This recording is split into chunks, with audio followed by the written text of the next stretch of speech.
वो पास खड़े आदमी को इशारा करता है जो वहाँ पर गेम खेल रहा था। वो उसे समझाता है कि मैं बोल नहीं सकता। तो सर्जन कैक्टस और उसके एक साथी को देखते हैं जो एक गुंडे की सर्जरी कर रहे थे। बेटी लियो से पूछ रही थी क्या तुम ठीक हो लियो? वो उसे देखकर डर जाता है कि कहीं वो भी पानी में ना गिर जाए। वो इशारे से उसे कहता है दूर हटो। कहानी के शुरू में हम लियो नाम के एक बच्चे को देखते हैं जो अपने मॉम डैड के साथ कश्ती में सैर कर रहा था, पर अचानक से वो पानी में गिर गया था और डूबने लगता है। कश्ती का पंखा लगने से उसके गले पर बहुत गहरी चोट लगती है जिस वजह से उसका काफी खून निकल गया था। उसके मॉम डैड जल्दी से उसे हॉस्पिटल लेकर जाते हैं जहाँ पर डॉक्टर लियो की मॉम से कहते हैं कि हमें जल्दी आपके बेटे का ऑपरेशन करना होगा वरना उसकी आवाज हमेशा के लिए जा सकती है। अगर हमने ऑपरेशन ना किया तो हो सकता है वो कभी भी ना बोल सके। पर यहाँ लियो की मॉम डॉक्टर्स को ऑपरेशन करने से मना कर देती है क्योंकि वो बहुत ज्यादा डरी हुई थी और कहती है मेरे बेटे को गॉड ठीक करेंगी। इसके बाद यहाँ से कहानी कई साल आगे चली जाती है जहाँ पर टेक्नोलॉजी बहुत ज्यादा एडवांस हो गई थी। लियो भी अब बड़ा हो गया था लेकिन वो अभी भी बोल नहीं सकता था। शाम को लियो अपनी दोस्त से मिलने जाता है जिसका नाम नादरा था। वो उसके लिए एक तोहफा लाई थी। जब वो उसे खोलता है तो उसमें मोबाइल फोन था। वो कहती है ये तोहफा इसलिए है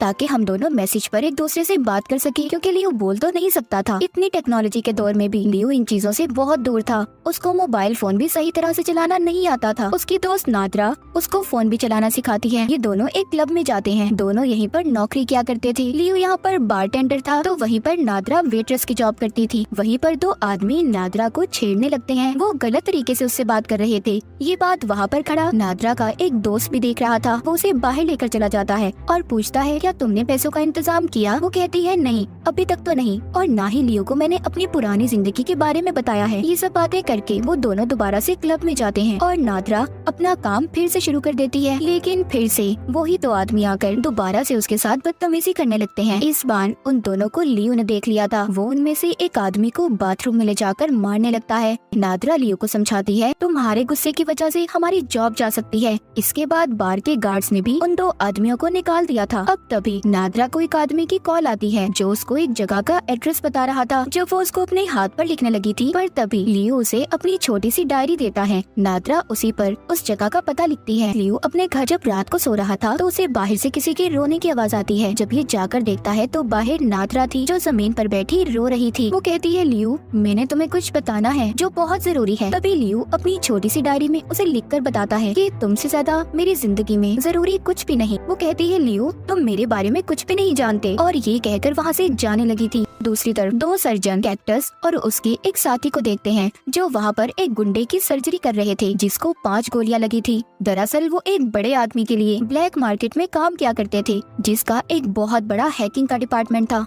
मगर अब कैक्टस इस काम को छोड़कर अपनी बेटी को लेकर यहाँ से जाना चाहता था। इसीलिए उसने अपने बॉस से अपनी और अपनी बेटी की नकली आईडी बनाने का कहा था। कैक्टस वहाँ पर जिस गुंडे की गोलियां निकाल रहा था उसके साथी से पूछता है तुम्हारे बॉस कब तक मेरा काम करेंगे? वो कहता है बहुत जल्दी। लियो जब एक कॉफी शॉप में कॉफी पी रहा था उसके पास कैक्टस आता है। कहता है जिन दो आदमियों से तुमने बार में लड़ाई की थी वो यहाँ के बहुत बड़े आदमी के लिए काम करते हैं। अगर आइंदा तुमने उनसे किसी भी किस्म का झगड़ा करने की कोशिश की तो तुम जिंदा नहीं बचोगे। मगर उसकी किसी भी बात से उसे कोई फर्क नहीं पड़ता और लियो वहाँ से चला जाता है। जब वो बार में आता है तो देखता है नादरा बार में नहीं आई थी। थोड़ी ही देर बाद वहाँ पर वही तो आदमी आ जाते हैं जिन्होंने पहले नादरा से बदतमीजी की थी। वो दोबारा से लियो के सामने खड़े नादरा के बारे में गलत बातें करते हैं। लियो को इनकी बातों पर बहुत गुस्सा आ रहा था। वो शराब की बोतल ही उनके मुंह पर देकर मारता है। इसी दौरान एक वेट्रेस को लियो की कोनी लग जाती है जिससे वो बेहोश हो गई थी। इसी वजह से लियो का बॉस भी अब उसे नौकरी से निकाल देता है। घर जाकर लियो बहुत गुस्से में था। वो नादरा को मैसेज करता है कि तुम कहाँ पर हो? कोई जवाब नहीं आता। अब लियो उसकी तस्वीर लेता है और सड़कों पर उसे ढूंढने निकल जाता है। तभी रास्ते में वो नादरा के दोस्त को देखता है जो किसी जगह पर जा रहा था। लियो उसका पीछा करता है और उस जगह पर पहुंच जाता है। उससे नादरा का पूछता है। उसका दोस्त बताता है कि वो तुम्हें छोड़कर जा चुकी है, उल्टा वो तुमसे कुछ छुपा भी रही थी। सब जानने के बाद लियो अपने घर आ जाता है जहाँ पर वो अपने फोन में नादरा का मैसेज देखता है मैं हैकर हॉल में हूँ। जब ये वहाँ पर जाता है तो वहाँ पर इसे नादरा तो नहीं मिलती पर वहाँ वही दो आदमी थे जिन्होंने नादरा के साथ बदतमीजी की थी। वो यहाँ पर काम क्या करते थे। उन दो आदमियों के पास आता है और नादरा के बारे में पूछता है। वो इस पर गुस्सा करते हैं और कहते हैं तुम यहाँ पर क्यों आए हो? चले जाओ यहाँ से, हम नहीं जानते वो कहाँ पर है। तभी लियो को अपनी डायरी याद आती है जिसमें नादरा ने एक आदमी का पता लिखा था। अब ये जल्दी से अपनी डायरी पर उस पते को पढ़ता है जिससे उसे उस एड्रेस का पता चल जाता है।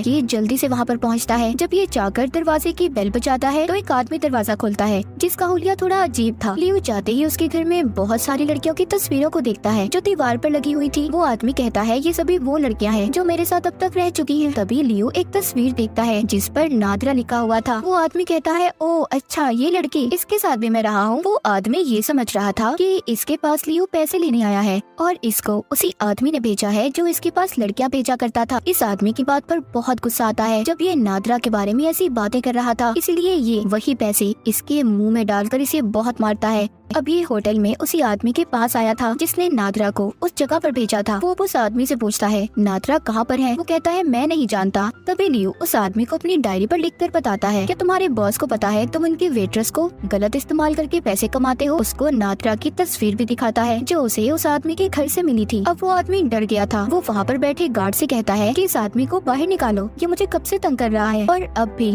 नादरा के बारे में लियो को कुछ भी नहीं बताता। लियो उस आदमी के दिए हुए पैसे इसके मुँह पर फेंक कर चला गया था। वो अब स्विमिंग पूल में जाता है और बहुत चिल्लाता है क्योंकि वो परेशान हो गया था। उसे नादरा का कहीं भी पता नहीं चल रहा था। लियो को एक आइडिया आता है। वो अब एक मशीन के पास जाता है जो नंबर को ट्रेस कर सकती थी। लियो जानना चाहता था कि उसे ये मैसेज सच में नादरा कर रही है या फिर कोई और। जब वो उस मशीन में नादरा का नंबर टाइप करने लगता है तो वो मशीन उसे नंबर बोलने का कहती है, पर बेचारा लियो तो बोल ही नहीं सकता था। इसीलिए वो पास खड़े आदमी को इशारा करता है जो वहाँ पर गेम खेल रहा था। वो उसे समझाता है कि मैं बोल नहीं सकता, क्या तुम मेरी मदद करोगे? वो आदमी जब नंबर बोलता है तो मशीन एक एड्रेस बताती है। अब जल्दी से लियो उस पते पर चला जाता है जहाँ पर उसे एक लड़की मिलती है। वो उसे अपने साथ अंदर ले गई थी और जाकर अपनी विग उतारती है। तो यहाँ पर लियो को पता चलता है कि ये तो नादरा का दोस्त था और वो तस्वीर भी जिस पर नादरा लिखा हुआ था वो भी इसी की थी। नादरा का दोस्त अब उसको बताता है कि उसे पैसों की जरूरत थी और इसीलिए मैं और वो ये काम करते थे। इतना कहकर नादरा का दोस्त लियो को बिजली से करंट लगाकर वहाँ से चला जाता है। लियो वहाँ पर बेहोश हो जाता है। उधर कैक्टस का बॉस उसके पास एक आदमी लाया था जिसे उसने बहुत मारा था। कहता है मुझे लगता है ये हमारे से कोई बात छुपा रहा है और तुम्हें जल्दी इस बात के बारे में पता करना होगा क्योंकि ये वही आदमी था जिससे लियो कुछ वक्त पहले होटल में मिला था। अब जाते हुए कैक्टस का बॉस कहता है तुम मेरा काम करो, मैं तुम्हारा काम करूंगा, तुम्हारे नकली कागजात कल तक बन जाएंगे।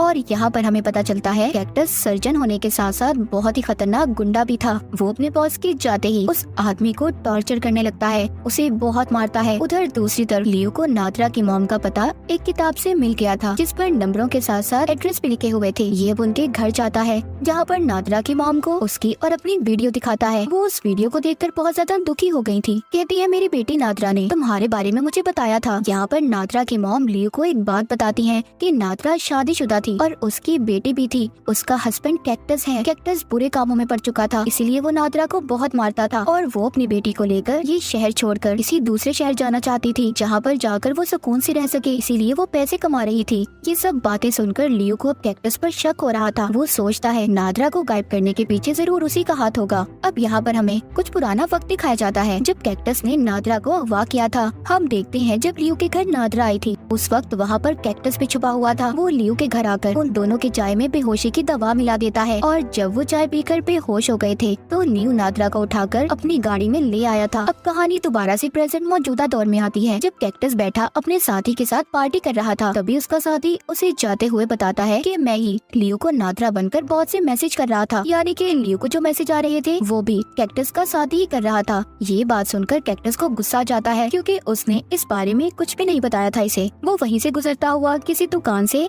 बगैर पैसे दिए चीज उठाकर खाने लगता है। पीछे से गार्ड आ गया था जो कह रहा था सर आपको इसके पैसे देने होंगे, लेकिन कैक्टस गुस्से में चाकू निकालकर उस गार्ड को धमकाता है। पर उसका साथी जब उसे रोकने आता है तो वो उसके मुंह पर भी मुक्का देकर मारता है।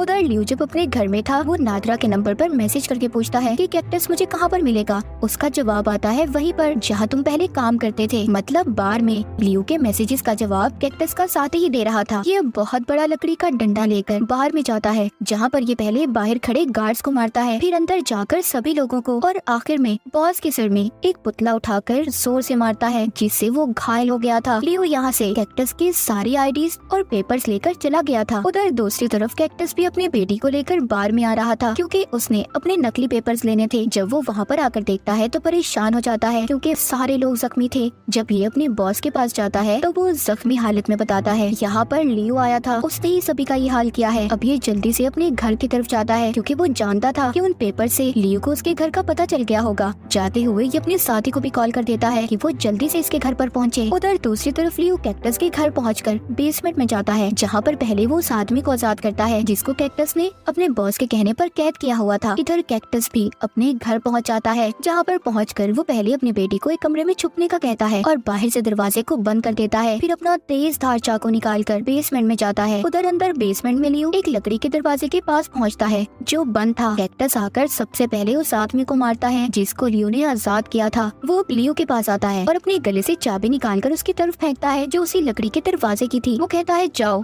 उस दरवाजे को खोलो, तुम्हारे लिए कुछ खास है। जब ये खोलकर अंदर जाता है तो पहले लियो फ्रिज खोलता है लेकिन वहाँ पर कुछ भी नहीं था। जब ये थोड़ा सा आगे जाता है तो वहाँ पर एक प्लास्टिक के बैग में नादरा की लाश पड़ी थी जिसको कैक्टस ने मार दिया था। लियो ये देखकर टूट जाता है। वो उसकी लाश को उठाकर बाहर ले जाने लगता है। तभी कैक्टस उसका रास्ता रोकता है और लियो को भी मारने की कोशिश कर रहा था। तभी वो नादरा की लाश को एक साइड पर रखता है और कैक्टस के सामने हाथ फैलाकर खड़ा हो जाता है। यहाँ पर कैक्टस लियो को सारी सच्चाई बताता है। कहता है मैं तुम्हारे घर से नादरा को अगवा कर लाया था। मैंने उसे प्लास्टिक के बैग में बंद कर दिया जिससे उसका सांस घुटने लगा। मैंने उसे बहुत तड़पा तड़पा कर मारा क्योंकि वो मेरी बेटी को मुझसे दूर ले जाना चाहती थी। अब कैक्टस अपना चाकू निकालकर उसे भी मारने की कोशिश करता है मगर लियो उस चाकू को कैक्टस के गले के ही आर पार कर देता है जिससे कैक्टस के गले से खून निकलने लगा था और वो आहिस्ता आहिस्ता मर रहा था। इसके बाद लियो नादरा की लाश को प्लास्टिक के बैग से बाहर निकालकर जोर जोर से रोता है पर बेचारे की बिल्कुल भी आवाज नहीं निकलती। वो रोता हुआ उसे उठाकर बाहर ले आया था। उसके अंदर इतनी भी हिम्मत नहीं थी कि वो चल भी पाता। वो उस साइड पर बैठकर नादरा की लाश को अपनी गोद में लेकर फोन पर वीडियो देखकर अपने प्यार भरे लम्हों को याद करने लगता है। तभी वहाँ पर कैक्टस का साथ दिया जाता है जो कैक्टस के घर जाकर पहले उसकी बेटी को देखता है जो कि एक कमरे में बंद थी। वो जल्दी से बेसमेंट में जाता है जहाँ पर वो कैक्टस को देखता है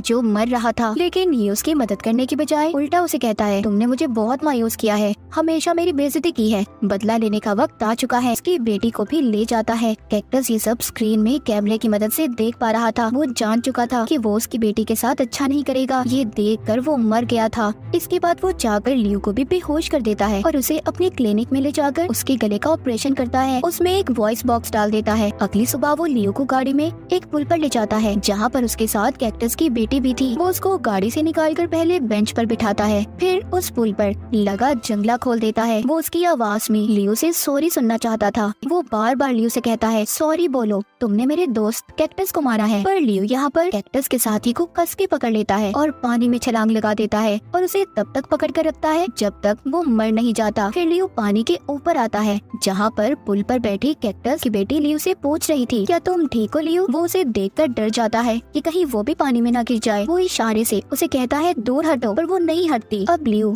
जब जोर से चिल्लाता है कि दूर हटो तो लियो की पहली बार आवाज निकलती है। उसने भी पहली बार अपनी आवाज को सुना था। वो पुल के ऊपर आ गया था जहाँ पर कैक्टस की बेटी उससे कहती है तुम्हारी आवाज कितनी फनी है ना। दोनों हंसने लगते हैं। वो कहता है मैं तुम्हें तुम्हारी नानी के पास ले जाऊंगा जो तुमसे बहुत प्यार करती है। और इसी के साथ ये कहानी यहीं पर खत्म हो जाती है।